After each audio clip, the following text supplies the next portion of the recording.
Well, panalo yung Gilas, no? 89-61 over Bahrain. Yun ang nagpapakita na kung may sistemang maayos, mananalo yung Gilas sa World Cup pa lang. Yun yung ebidensya. Kasi may size, di ba? Kwame, Brownlee, Junmar, Japet. Tapos yung sa wing, meron tayong Arvin Tolentino at saka Calvin Oftana. Tapos yung guardia natin, pwede magpalit-palit yun. Pero ang pinaka gusto kong may naambag sa game is si Chris Ross. Yung pressure niya dun sa guardia ng kalaban. Yun yung wala sa Gilas ng World Cup, yung ball pressure. Na si Pogoy lang ata gumagawa, si Akar Pogoy lang ata gumagawa. Pero pag inupo mo si Pogoy, tsaka si Kiefer, walang gumagawa. I wonder why. No?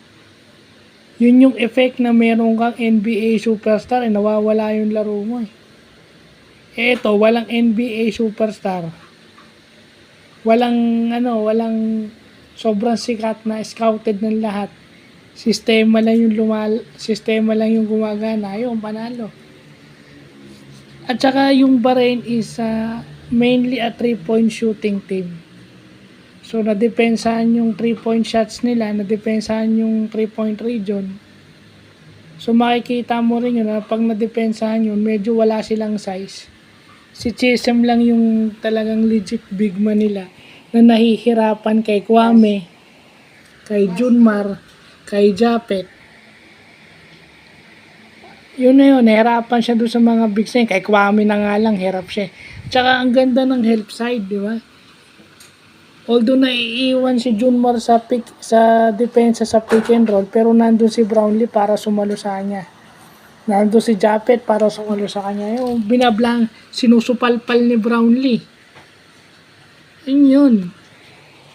May tulong, may tulong na siya, hindi kagaya nung pagka naiwan siya, walang tumutulong sa kanya, nakakascore yung kalaban. Ito pag naiwan si Junmar, supalpal ni Brownlee yung kalaban.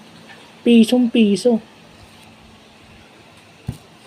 Tsaka diba, I wonder why si Kiefer is hindi ginamit as two guard. Kung paano ginamit si Kevin Alas dito sa game na to against Bahrain, ganun din dapat ginamit si Kiefer. Kasi si Scotty na yung pag pinasok mo si Kiefer, na siya you got an additional guard, 2 guard. Kasi si Marcio pwede mong ilagay sa pwede mong ilagay sa 3 si Marcio, which is nangyari. Sabay sila. Diba? Parang si Newsam Scotty, then si Marcio, tsaka si Kevin Alas. Yun, yung paggamit kay Kevin Alas, dapat ganun din ginamit si Kiefer Ravena, kung si Kiefer ay nasa loob. Hindi mo pababayaan lang si Kiefer na magdala ng bola, hindi. Hayaan mo si Kiefer na mag-take over. Yung tutulong kay Clarkson para umupensa sana, yun din yung ginawa ni di ba? Yun din yung ginawa ni Kevin, umiscore siya, at the same time, tumulong siyang mag-relieve ng pressure. Kasi pag nandun si Chris Ross na yung point guard mo eh. So automatic shooting guard mo na si Alas. At saka yun pa, yung si Marcio, di ba? Pag may sistema ka, yung shooter mo nag-aantay lang, nakatayo lang, ready tumira, hindi kagaya sa World Cup. Nawawala na ng rhythm si Pogoy kasi ang tagal bago makarating sa kanya yung bola eh. Dahil may Clarkson. Di ba? Yung simpleng pasa lang, di ba? Simpleng pasa lang, inabot lang ni Japet sa tumira, sumot. Tapos yung isang tira, pinasa lang sa kanya ni Ross. Nakita, walang bumantay sa kanya. Titira lang ngayon. Ata si Marcio, 10 points. Tapos pag kailangan mo ng slasher, CJ Perez naman ang kailangan mo, raratrating ka naman, puro pass break. So ganun yung may sistema.